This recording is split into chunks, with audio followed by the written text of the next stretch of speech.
name above all names, King of kings and Lord of lords. Satu nama yang menyelamatkan, satu nama yang menyucikan, satu nama yang membangkitkan hidup kami. Nama Yesus Kristus Tuhan, Raja segala Raja, Tuhan segala Tuhan.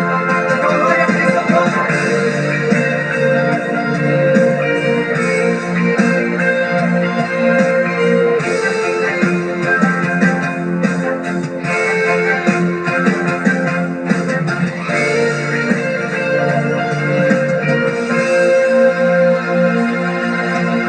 Alam semesta melukiskan kebesaran Tuhan, bumi dan surga.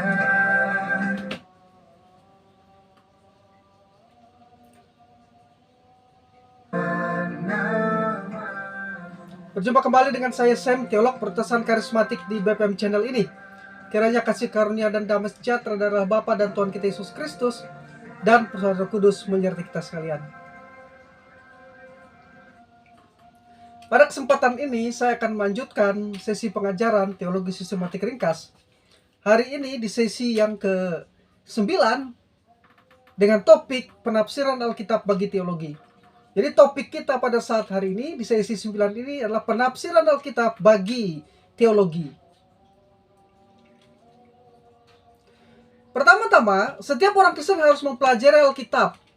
Mengapa? Karena Alkitab adalah firman Allah yang diwahyukan atau dinyatakan dan diinspirasikan oleh Allah sendiri, yang berisi segala pengetahuan tentang Allah dan hubungannya dengan semua karya dan ciptaannya. Selanjutnya, Alkitab tidak boleh ditafsirkan berdasarkan prasangka dan keinginan hati sekehendak hati. Kita harus berusaha untuk mengerti apa sebenarnya yang Alkitab ingin komunikasikan kepada kita, dan kita harus menjaga jangan sampai memaksakan pandangan kita ke dalamnya, karena akan mengubah maksud firman Allah. Bidat-bidat terbukti berusaha untuk mencari dukungan dari Alkitab untuk doktrin yang salah, yang sebenarnya tidak ada dasar Alkitab yang mendukung pandangan mereka. Mereka hanya mengutip beberapa bagian Alkitab tertentu dan menggunakannya untuk mendukung keinginan mereka. Setan sendiri mengutip Alkitab dengan cara yang keluar dari konteks dan untuk maksud yang tidak benar, sebagai usaha membujuk Tuhan Yesus untuk menyembahnya. Namun Yesus menunjukkan cara yang benar menggunakan firman Allah, dan dengan penuh otoritas menggunakan firman Allah untuk mengalahkan setan. Matius 4 ayat 1 sampai ayat yang 11. Lalu bagaimanakah cara orang Kristen saat ini agar mengerti Alkitab dengan cara yang benar dan bertanggung jawab, sebagaimana dimaksudkan oleh Allah ketika para penulis Alkitab pertama kali menerima pesannya? Hal ini tidak mudah karena Alkitab ditulis lebih dari 2000 tahun yang lalu. Memang benar bahwa berita dasar dari Alkitab, seperti saya jelaskan di dalam video yang sebelumnya, di sesi sebelumnya, bahwa berita dasar dari Alkitab sebenarnya disampaikan dengan cukup sederhana dan cukup jelas, sehingga dapat dimengerti dengan baik. Namun, ada bagian-bagian tertentu lainnya di Alkitab yang menuntut perhatian dan harus dipelajari dengan teliti, supaya dapat dimengerti dengan tepat. Ada juga beberapa bagian di Alkitab yang bersifat paradoks dan mendalam sehingga membutuhkan pakar-pakar untuk menggali bagian-bagian tersebut. Inilah yang menjadi tugas hermeneutik dan maksud dari perlunya hermeneutik atau ilmu menafsirkan Alkitab yang kita pelajari di sesi ini. Apa itu hermeneutik? Jadi saya akan menjelaskan di sini pengertian hermeneutika. Hermeneutika dapat dibagi dalam dua pengertian, yaitu pengertian umum dan pengertian khusus. Dalam pengertian umum, hermeneutika menunjuk kepada peraturan-peraturan yang digunakan untuk mencari arti sesungguhnya dari misalnya kesenian, sejarah, literatur, ilmu purbakala, dan penerjemahan. Bahkan dalam kehidupan sehari-hari kita juga selalu menggunakan cara-cara tertentu, entahkah disadari atau tidak disadari, untuk menafsirkan atau menjelaskan hal yang kita lihat dan yang kita dengar. Dalam pengertian khusus, hermeneutika menunjuk kepada prinsip-prinsip penafsiran Alkitab. Hermeneutik Alkitab ialah bagian teologi yang mempelajari teori. Hermeneutik Alkitab adalah bagian teologi yang mempelajari teori, prinsip, sistem, dan metode penafsiran Alkitab. Hermeneutika juga dipahami sebagai ilmu pengetahuan. Jadi bukan saja dipahami sebagai dalam pengertian umum menunjuk kepada seperangkat peraturan, tetapi juga hermeneutika dipahami sebagai ilmu pengetahuan dan kesenian. Sebagai ilmu pengetahuan, hermeneutika menerapkan cara-cara ilmiah dalam mencari arti sesungguhnya dari Alkitab. Sebagaimana ilmu pengetahuan lainnya, maka hermeneutika mempunyai ciri-ciri ilmiah, yaitu memiliki objek, metode, dan tersistem. Objek hermeneutik adalah Alkitab sendiri. Prinsip-prinsip dan metode yang digunakannya merupakan suatu sistem yang masuk akal, dapat diuji, dan dipertahankan. Sebagai kesenian, hermeneutik harus menghasilkan sesuatu yang indah, harmonis, dan utuh. Jadi seorang interpreter atau seorang penafsir Alkitab harus mampu menyelami perasaan penulis Alkitab, melihat keindahan bahasanya, dan dapat mengubah karya tafsiran menjadi sesuatu yang indah untuk dibaca dan didengar. Secara etimologis, kata hermeneutik yang dalam bahasa Inggris adalah hermeneutics, berasal dari kata Yunani hermeneutikos yang berasal dari akar kata hermeneo, yang artinya menginterpretasikan, menjelaskan, menerjemahkan, atau menafsirkan. Kata Ibraninya adalah patar yang berarti menafsirkan. Dengan demikian, apabila didefinisikan atau dideskripsikan dalam sebuah definisi, maka hermeneutika adalah bagian teologi yang bersifat ilmiah dan seni yang memperhatikan prinsip-prinsip dan peraturan-peraturan tertentu dengan melibatkan diri penafsirnya untuk tujuan mencari maksud yang ingin disampaikan oleh penulis Alkitab. Definisi yang lebih sederhana berbunyi, hermeneutika adalah ilmu yang mempelajari prinsip-prinsip penafsiran Alkitab. Jadi di sini dengan definisi yang paling sederhana terakhir yang saya sampaikan itu, pada kesempatan ini di sesi yang ke-9 ini saya akan memberikan ringkasan dari prinsip-prinsip penafsiran Alkitab.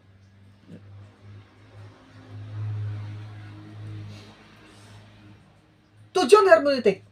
Sebelum kita lebih jauh mempelajari, sebelum lebih jauh saya akan menjelaskan prinsip-prinsip hermeneutik, saya akan memberikan kepada kita dulu 4 tujuan dari hermeneutik. Ada 4 tujuan dari hermeneutik. Yang pertama, mempelajari dan memahami seperangkat prinsip-prinsip, aturan-aturan, dan metode-metode yang memungkinkan kita mengerti apa yang dikatakan Alkitab sesuai dengan maksud para penulis Alkitab. Ini adalah tujuan hermeneutik sebagai ilmu pengetahuan,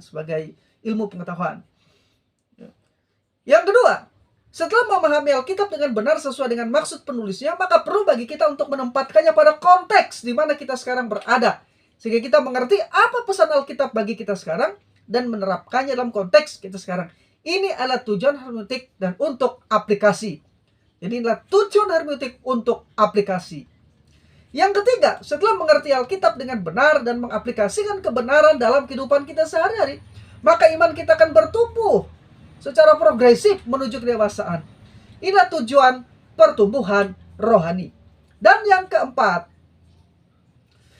apabila ketiga tujuan di atas telah tercapai, maka hal ini sekaligus memberi kepada kita kemampuan untuk terhindar dari pengajaran-pengajaran sesat yang mencoba menafsirkan Alkitab dengan cara yang sembrono, sembarangan, dan tidak bertanggung jawab. Inilah untuk tujuan tindakan pencegahan atau preventif. Jadi itu tadi 4 tujuan pentingnya hermeneutik.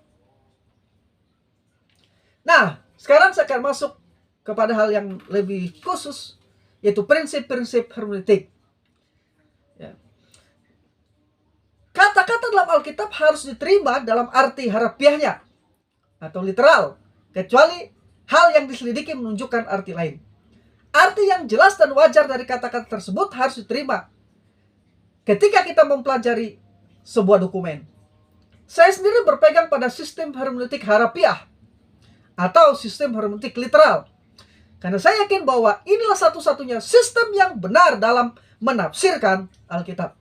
Sistem penafsiran literal harafiah adalah satu sistem yang sederhana dan jelas, serta dapat dinilai sebagai sistem hermeneutik yang wajar. Sebab itu perlu bagi saya untuk menegaskan beberapa hal yang harus dipahami berkaitan dengan sistem penafsiran ini.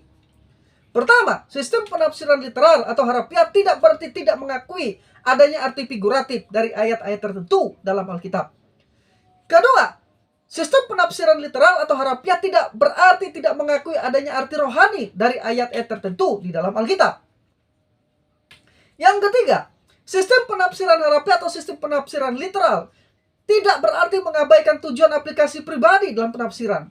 Dan yang keempat, sistem penafsiran harafiah tidak berarti tidak mengakui adanya arti yang dalam yang harus ditemukan dalam penafsiran.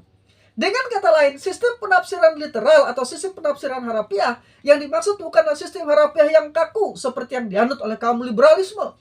Selama ini memang kata harafiah atau literal selalu dikonotasikan dengan sebagai tindakan tidak mau mengerti ungkapan dan sebagainya, yang sebenarnya tidaklah demikian. Karena itu sebutan hermeneutik yang wajar untuk hermeneutik harafiah lebih dapat diterima.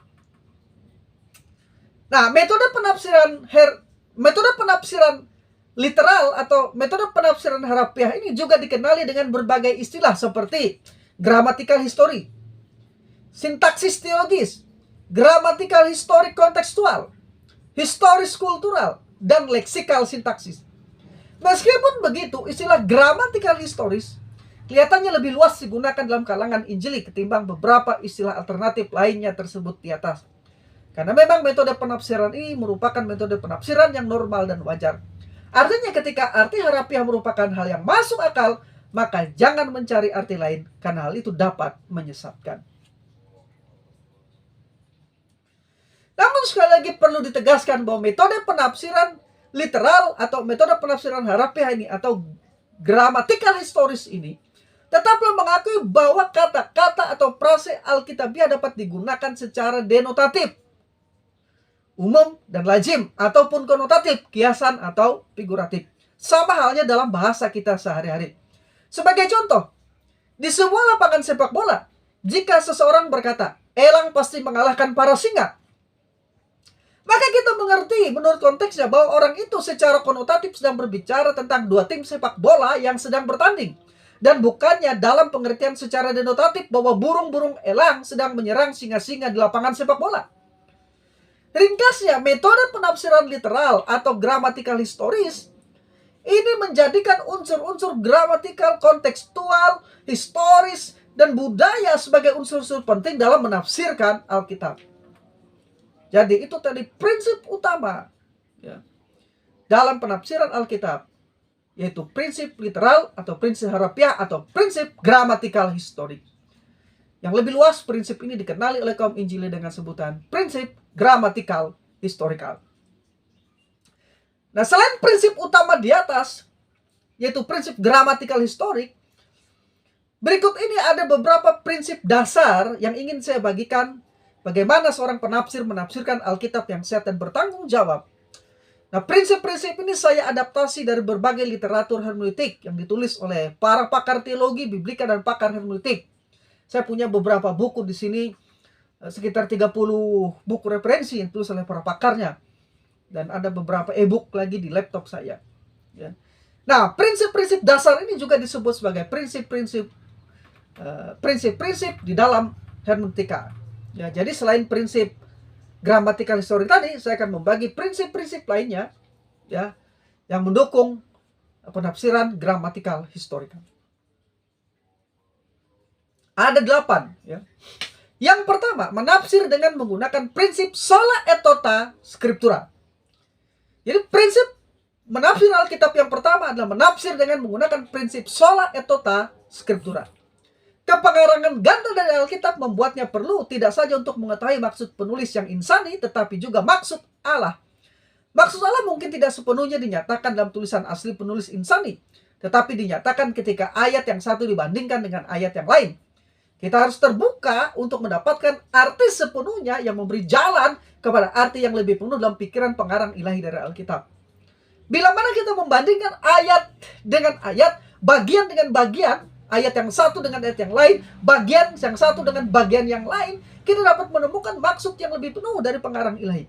Prinsip ini disebut juga, ya, prinsip ini disebut juga ayat menafsirkan ayat atau prinsip Alkitab menafsirkan dirinya sendiri. Prinsip ini berarti bahwa Alkitab harus ditafsirkan oleh Alkitab.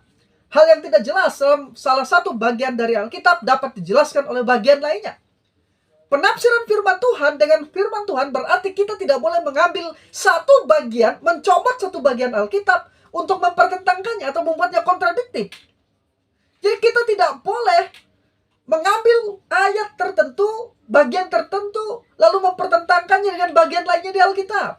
Setiap teks harus dimengerti bukan hanya dalam terang konteks di bagian itu saja, tetapi juga konteks keseluruhan dari Alkitab. Ini yang kita sebut sebagai sola et tota scriptura. Hanya Alkitab saja menafsirkan diri sendiri dan seluruhan Alkitab. Sekarang prinsip yang kedua, menafsir menggunakan prinsip kejelasan Alkitab dan hukum logika. Prinsip kejelasan Alkitab berarti bahwa hal-hal yang dinyatakan secara implisit, hal-hal yang samar-samar, tidak jelas di dalam Alkitab harus selalu ditafsirkan berdasarkan pada pernyataan-pernyataan yang eksplisit atau pernyataan-pernyataan yang jelas. Aturan ini tidak boleh dibalik. Apabila ada teks-teks tertentu yang seakan-akan samar-samar mengimplikasikan sesuatu, maka kita tidak dapat menerima hal yang implisit itu sebagai sesuatu yang benar apabila hal itu kontradiktif atau bertentangan dengan hal yang secara eksplisit atau jelas dinyatakan dalam bagian Alkitab. Karena itu di sini kita perlu menggunakan hukum logika untuk membantu kita memahami maksud Alkitab. Logika merupakan alat yang berharga dalam penafsiran Alkitab sebagaimana telah saya jelaskan di sesi ke-8 sebelumnya di channel ini. Anda bisa tonton sesi ke-8 di channel ini, telah sampaikan sebelumnya. Nah, kenyataannya kebanyakan kesalahan penafsiran sebetulnya merupakan akibat dari implikasi atau kesimpulan yang salah atau tidak logis atas firman Allah. Logika apabila digunakan secara benar tidak menambahkan apapun pada Alkitab. Logika hanyalah alat yang membantu kita membuat kesimpulan dan menarik makna sesungguhnya yang ada di dalam Alkitab. Dengan demikian kita tidak perlu merasa takut melanggar sola scriptura selama kita menggunakan logika secara bertanggung jawab. Dan ingat, prinsip yang pertama, sola et tota scriptura. Jadi logika justru membantu kita mengemukakan atau menemukan makna dari Alkitab. Sekarang prinsip yang ketiga, menafsir dengan menemukan maksud dan tujuan penulis kitab. Ada kalanya penulis-penulis Alkitab memberikan petunjuk dengan jelas mengenai maksud dan tujuan mereka menulis kitab atau surat. Tetapi kebanyakan penulis Alkitab tidak jelas menunjukkan tujuan penulisan kitab itu. Untuk itu pembaca harus membaca dengan teliti seluruh isi Alkitab, khususnya dengan mempelajari garis besarnya. Pembacaan Alkitab itu sangat penting sekali. Yaitu baca seluruh Alkitab, baca kitab-kitab dan seluruh Alkitab. Setelah menemukan tujuan dan maksud penulisan kitab, maka penafsir harus menjadikan itu sebagai pedoman untuk menafsir dengan tepat. Yang keempat, prinsip yang keempat, yaitu menafsir menurut konteksnya. Sangat penting untuk menafsir kata, frase, kalimat, dan ayat dalam suatu teks dengan terlebih dahulu mempertimbangkan konteks. Karena tanpa mempelajari konteksnya, maka pengertian kita terhadap kata, frase, kalimat, dan ayat tersebut menjadi tidak lengkap. Khususnya jika ada kaitan pengertian yang tidak dapat dilepaskan satu dengan yang lain. Kata konteks berasal dari dua kata Latin, yaitu kata kon yang berarti bersama-sama atau menjadi satu, dan tectus yang berarti tersusun. Jadi yang dimaksud dengan konteks di sini menunjuk pada kalimat atau bagian yang berada di sekitar teks atau ayat yang sedang atau ayat yang ditafsirkan. Konteks sendiri terdiri dari konteks dekat, yaitu ayat-ayat yang paling dekat yang berada sebelum dan sesudah teks yang ditafsirkan. Dan konteks jauh, mulai dari seluruh bagian pada kitab di mana teks yang hendak ditafsirkan berada hingga seluruh Alkitab. Atau jika digambarkan dalam sebuah diagram lingkaran, maka konteks dalam sebuah bentuk lingkaran dimulai dari lingkaran yang terdekat, konteks langsung, hingga lingkaran yang terjauh, yaitu konteks seluruhan kitab. Konteks dari kumpulan kitab-kitab dari penulis yang sama, konteks seluruh perjanjian lama dan perjanjian baru, dan konteks seluruh Alkitab. Jadi intinya jelas bahwa dalam menafsirkan Alkitab, teks yang tidak dibaca atau dipelajari dengan memperhatikan konteks akan menjadi preteks atau dalil. Ini merupakan bahaya yang perlu diwaspadai oleh para penafsir Alkitab. Dan sekali lagi, para bidat itu biasanya melakukan preteks. Mencomot ayat-ayat Alkitab tertentu hanya untuk mendukung pandangannya, menghasilkan dalil-dalil yang sebenarnya tidak dimaksudkan oleh Alkitab. Dan dalam prakteknya, kesalahan yang seringkali dilakukan oleh para penafsir Alkitab adalah melakukan proof texting, yaitu mengambil bagian-bagian tertentu dari kitab suci dan menafsirnya secara tidak bertanggung jawab, hanya untuk mempertahankan asumsi pribadi dan pandangan teologinya. Ingatlah ini, satu kalimat yang diambil dari Alkitab bukanlah firman Allah. Satu kalimat yang diambil dari Alkitab bukanlah firman Allah apabila kalimat itu ditempatkan pada konteks yang mengubah makna dari maksud Allah dalam konteks yang sesungguhnya. Sekarang prinsip yang kelima, menafsir dengan mempertimbangkan aspek gramatikal. Arti dari sesuatu bagian atau paragraf harus ditentukan oleh penyelidikan kata-kata yang ada di dalamnya dan hubungannya dalam kalimat. Kita menyebutnya sebagai gramatika atau tata bahasa. Perlu diketahui bahwa tata bahasa diperlukan untuk menyampaikan suatu berita dengan jelas dan akurat. Tata bahasa sendiri berkaitan dengan kaidah dari struktur yang terdiri dari unsur-unsur penting seperti subjek, objek, predikat, kata kerja, kata sifat, kata keterangan, kata ganti, kata sambung, dan lain-lainnya. Kaidah atau struktur tersebut digunakan oleh penulis kitab untuk menyusun kalimat sebagai kesatuan yang bermakna dan dapat dipahami oleh pembaca pada saat kitab itu ditulis. Karena kata-kata adalah wahana dari pikiran dan karena arti dari suatu teks, dari suatu bagian atau paragraf harus ditentukan oleh penyelidikan kata-kata yang ada di dalamnya dan hubungannya dalam kalimat, maka menentukan arti tata bahasa dari teks haruslah menjadi titik awal dari suatu penafsiran yang normal dan wajar. Secara metodologis, penelitian gramatikal paling sedikit meliputi dua hal. Yang pertama, penyelidikan kata atau leksiologi, dan yang kedua, penyelidikan tata bahasa dan relasi sintaksisnya. Salah satu prinsip penting dalam menafsir adalah menafsirkan sesuai dengan arti kata atau kata-kata yang tepat sebagaimana dimaksud oleh penulis Alkitab, atau kita sebut tadi leksiologinya. Masalah utama yang harus diperhatikan adalah bagaimana menemukan definisi kata itu dan apa artinya yang tepat sesuai dengan konteks zaman atau budaya waktu penulisan. Satu hal yang perlu diingat dalam melakukan studi kata adalah bahwa kata-kata dalam Alkitab kita sekarang merupakan hasil terjemahan dari bahasa asli Alkitab, yaitu Ibrani, Aram, Yunani. Karena itu penyelidikan lebih lanjut harus dilakukan dengan membandingkan kata-kata yang ada dalam Alkitab bahasa Ibrani dan Yunani tersebut. Selanjutnya harus dipahami, karena kata memiliki arti masing-masing dan maksud penggunaannya sangat bertalian erat dengan kata-kata lain yang membentuk sebuah kalimat, maka penyelidikan antara kata atau antara frase kalimat menjadi sangat penting. Ini yang disebut dengan relasi sintaksis, yaitu menyelidiki hubungan antar kata dalam sebuah kalimat atau anak kalimat atau frase.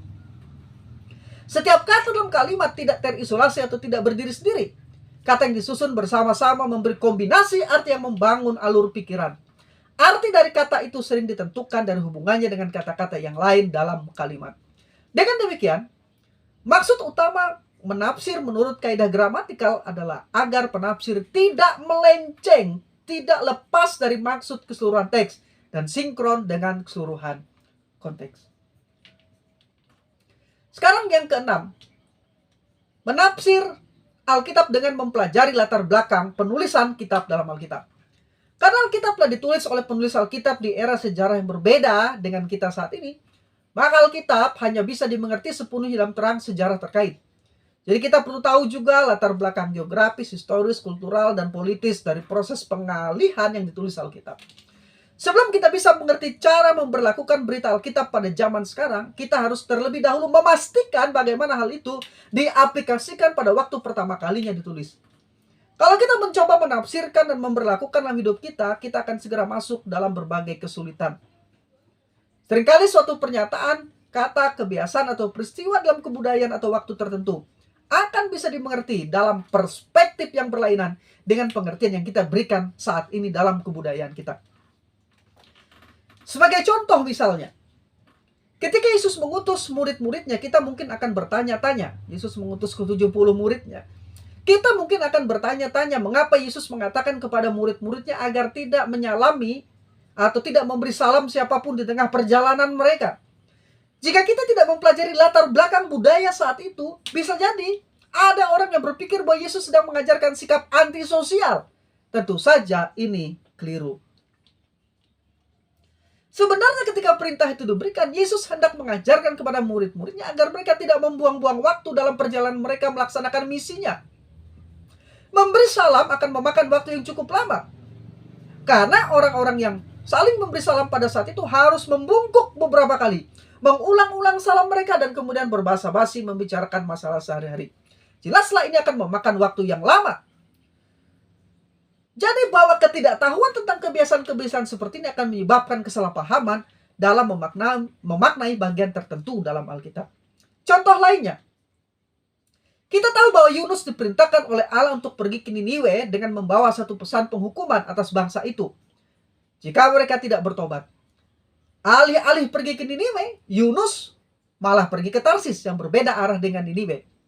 Orang yang membaca kitab Yunus tanpa mempelajari latar belakang budaya pada saat itu bisa saja segera menyimpulkan bahwa Yunus adalah seorang pengecut, seorang pembangkang, tidak bertanggung jawab terhadap tugas yang diperintahkan Tuhan kepadanya. Namun, jika kita mempelajari dengan teliti budaya Niniwe saat itu, kita akan dapat memahami respon Nabi Yunus yang menolak pergi ke Niniwe dan tidak akan terburu-buru memponis, menjustif Nabi Yunus sebagai seorang pembangkang. Sumber-sumber sekuler memberitahu kita bahwa orang-orang Niniwe pada masa itu bersikap keji dalam memperlakukan musuh-musuh mereka. Mereka memenggal kepala para pemimpin bangsa-bangsa yang mereka taklukkan dan menumpuk kepala-kepala itu. Kadang-kadang mereka mengurung pemimpin yang menjadi tawanan mereka di dalam sebuah kandang dan memperlakukannya seperti seekor hewan. Kadang-kadang mereka menusuk tangkapan mereka sehingga menyebabkan kematian secara perlahan-lahan yang sangat menyakitkan bagi mereka. Kadang-kadang mereka menarik tungkai dan lengan seorang tawanan atau menguliti mereka hidup-hidup. Nah, dengan kondisi seperti tersebut di atas, tidak mengherankan apabila Yunus tidak mau pergi ke Niniwe untuk menyampaikan pesan Tuhan. Bukan hanya penduduk ini tidak pantas mendengar berita pertobatan, tetapi kekejaman penduduk Niniwe ini membuat ciut nyali Yunus yang mendengarnya. Seandainya Anda menjadi Nabi Yunus yang diutus Tuhan ke Niniwe dengan mengetahui kekejaman yang mungkin akan dilakukan penduduk Niniwe terhadap Anda, bagaimana tanggapan Anda? Jadi, penafsir Alkitab yang mempelajari dan memahami latar belakang sejarah dan budaya Alkitab dengan baik dapat dipastikan akan menafsirkan Alkitab dengan lebih baik dibandingkan dengan penafsir yang tidak mempelajari sejarah dan budaya Alkitab. Prinsip yang ketujuh, menafsir dengan mengetahui sifat pewahyuan yang progresif. Untuk bisa menafsirkan secara sederhana tetapi konsisten, harus mengakui bahwa pewahyuan Alkitab diberikan secara progresif. Artinya bahwa dalam proses pewahyuan pesannya kepada manusia, Allah bisa menambah atau bahkan mengubah dalam satu waktu apa yang telah diberikan sebelumnya. Sangat jelas perjanjian baru menambahkan banyak yang belum dinyatakan dalam perjanjian lama. Apa yang Allah nyatakan sebagai kewajiban suatu saat bisa dibatalkan kemudian. Contoh seperti larangan makan daging babi pernah mengikat umat Allah, kini dibatalkan. 1 Timotius 4 ayat 3. Nah, kegagalan untuk mengenal sifat progresif ini dalam pewahyuan Alkitab akan membangkitkan kontradiksi yang tidak bisa diselesaikan antara bagian-bagian Alkitab kalau ditafsirkan diartikan secara harafiah, normal, dan wajar. Perhatikan contoh-contoh berikut dari Alkitab yang akan kontradiksi jika diartikan secara sederhana atau harafiah, kecuali jika kita mengenal adanya perubahan karena adanya kemajuan atau progresif dalam pewahyuan. Matius 10 ayat 5 dan ayat 5 sampai 7 dan 28 ayat 18 sampai 20. Lukas 9 ayat 3 dan Lukas 22 ayat 36. Kejadian pasal 17 ayat 10 dan Galatia 5 ayat 2, Keluaran 20 ayat 8 dan Kisah para Rasul 20 ayat 7. Perhatikan juga perubahan penting yang dinyatakan dalam Yohanes 1 ayat 17, 2 Korintus 3 ayat 7 sampai 11. Mereka yang tidak secara konsisten memakai prinsip pewahyuan yang progresif ini dalam menafsirkan, terpaksa kembali pada penafsiran secara alegoris atau simbolik mistis, atau kadang-kadang mengabaikan saja bukti yang ada. Jadi mengetahui sifat pewahyuan yang bersifat progresif akan sangat membantu kita dalam menafsirkan Alkitab secara gramatikal historik. Sekarang yang ke-8. Menafsir bagian tertentu khusus yang bersifat nubuatan dengan menggunakan hukum referensi ganda. Bagian-bagian Alkitab tertentu khusus yang berhubungan dengan nubuatan Alkitab ada yang bermakna ganda, double reference, yaitu sebuah nubuatan yang mengandung dua penggenapan dalam kurun waktu yang berbeda, yakni satu bersifat presensia atau kekinian, dan yang lainnya terjadi secara futuristik masa depan.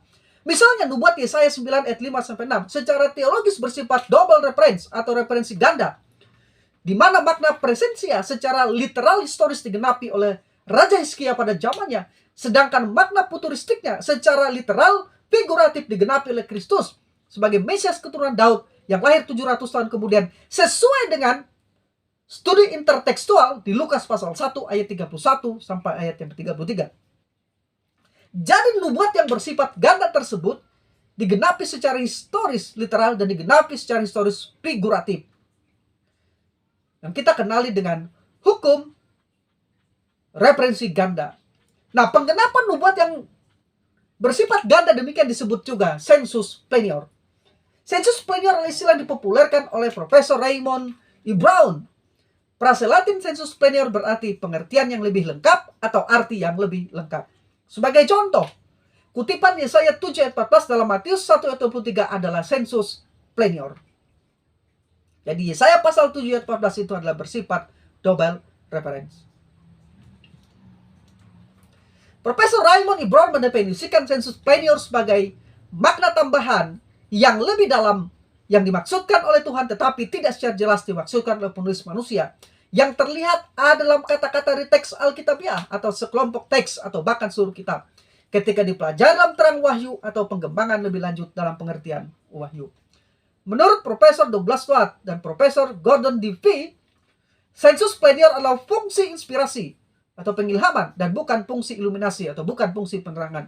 Roh Kudus yang mengilhami seseorang penulis perjanjian lama untuk menulis rangkaian kata atau bagian tertentu dapat juga mengilhami penulis perjanjian baru untuk mengabaikan pertimbangan yang biasa mengenai konteks, maksud, gaya, dan penyusunan kata, serta membuktikan bahwa rangkaian kata atau bagian itu mempunyai makna ganda.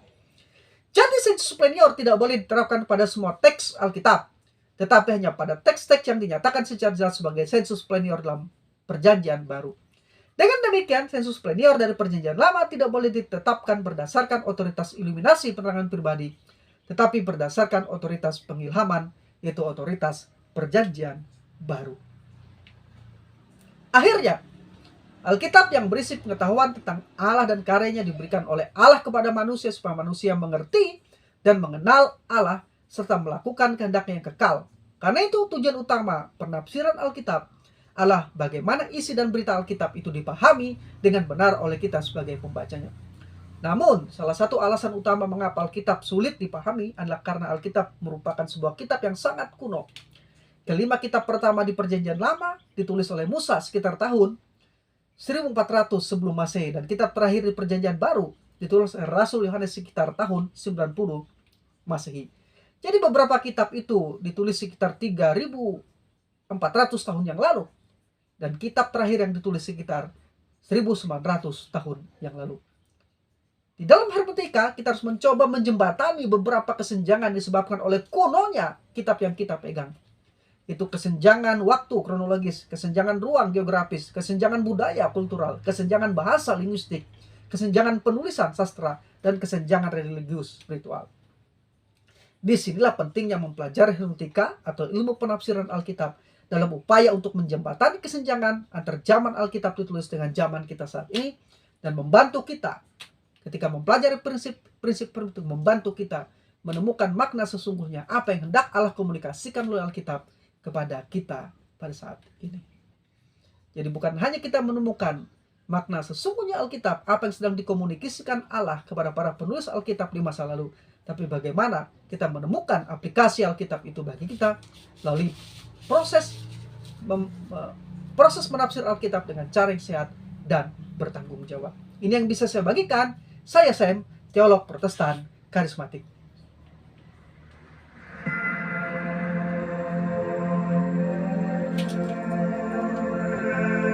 Name above all names, King of kings and Lord of lords.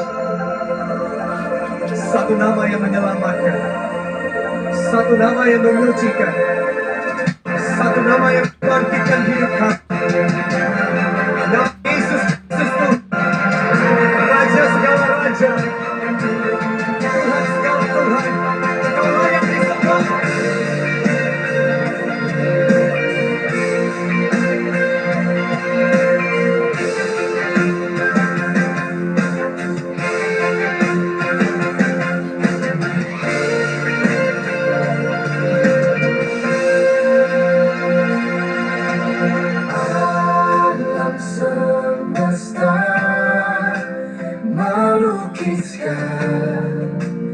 kebesaran